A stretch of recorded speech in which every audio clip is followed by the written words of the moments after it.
Hello po mga kabrothers, good morning po sa inyo lahat dyan. Sa mapagpalang araw po sa ating lahat. At naway pagpalain tayo ng ating po may kapal. At welcome na naman po kayo dito sa ating munting channels, Kabrothers Mix Vlog.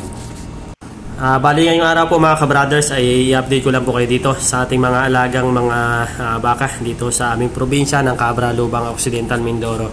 Bali update ko po kayo dito sa ating mga bisero na naipanganak po noong buwan po ng June at buwan po ng July. Bali ilang buwan na rin po yung nakalipas simula po nang maipanganak itong ating mga bisero. At yan po yung ating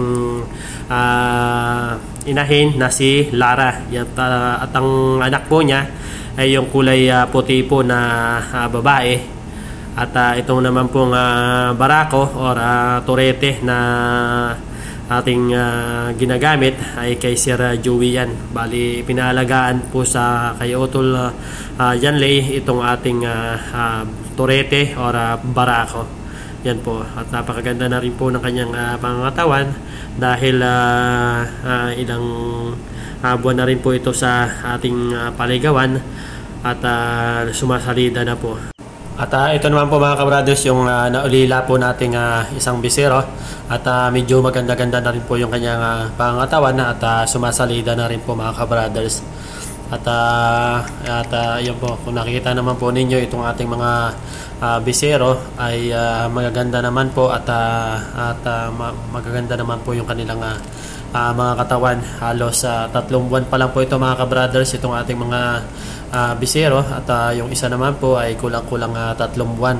Halos magkasunod po buwan po ng June, yung katapusan po ng June itong puti na babae na anak ni Lara. At ito naman pong medyo kulay pula, ayan po naman yung anak ni Manuela.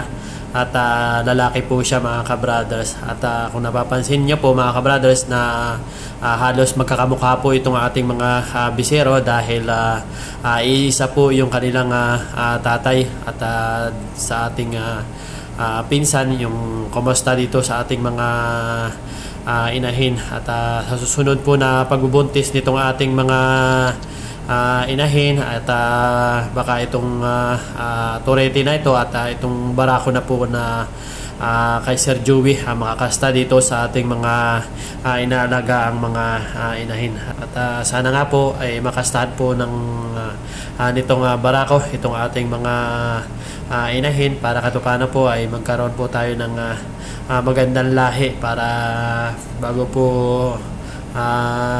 kunin ni Sir Joey itong kanyang barako ay meron na po tayong magandang lahi dito sa ating mga inaalagaan. Ayan po mga kabrothers at bali hanggang dito na lang po muna itong video ito at yan po yung ating update po dito sa ating mga inaalaga ang mga baka. At maraming salamat po sa lahat po ng mga nanood at nag-subscribe sa YouTube channel ko. Kung bago ko pa lamang po dito sa ating munting channel, please paki-subscribe nyo na po. At huwag nyo pong kalimutang i-hit na rin ang notification bell para updated po kayo sa lahat ng ating mga video. Maraming salamat po.